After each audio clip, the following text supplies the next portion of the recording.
America నుండి వచ్చిన దైవ సేవకుడు హాఫ్దొర 100 ఏళ్ల క్రితం క్రీస్తు దేవాలయంని నిర్మించి అణగారిన వర్గాలకు విద్యా వైద్య సేవలను అందించారని పారిస్ పాస్టర్ దేవరపల్లి యేసురత్నం వెల్లడించారు. తరువాత వచ్చిన విదేశీ పాస్టర్లు, స్థానిక పాస్టర్ల నేతృత్వంలో దినదినాభివృద్ధి చెందుతూ వచ్చినట్లు తెలిపారు. 2020లో అడిషనల్ పాస్టర్లు అడ్హాక్ కమిటీ కలిసి కన్వీనర్ పిల్లి విద్యాసాగర్ మార్గదర్శనంతో సుందరీకరణ చేసినట్లు గుర్తు చేశారు. ప్రస్తుతం గోవతోటి పాల్ ప్రభాకర్, సమ్మలమూడి ప్రశాంత కుమార్ ఆధ్వర్యంలో వివిధ కమిటీలను ఏర్పరచుకుని శతవార్షిక మహోత్సవాలను జరుపుతున్నామని తెలిపారు. 10, 11, 12 తేదీల్లో ఉదయం ప్రార్థన, ఆరాధనలు, సాయంత్రం చర్చ్ లోపల వేదికలపై సాంస్కృతిక కార్యక్రమాలు ఉంటాయని తెలిపారు. గౌరవ అతిథులుగా సుప్రీంకోర్టు మాజీ న్యాయమూర్తి AEL church controller justice Kurian Joseph, Kerala మాజీ జడ్జ్ జోసెఫ్ పిఎస్, ఆంధ్రప్రదేశ్ మాజీ జూనియర్ జడ్జ్ ఎన్ జేసురత్న కుమార్ హాజరవుతారని తెలిపారు.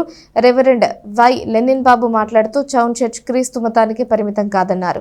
అంటరాని స్థితిలో నిమ్న వర్గాలు, దళితులు, దేవుడు లేని ప్రజలుగా ఉన్న కాలంలో హాఫ్దొర టౌన్ చర్చిని కట్టించి విద్యాలయం, వైద్యశాలను నిర్మించి ప్రజలకు సేవలు అందించినట్లు తెలిపారు.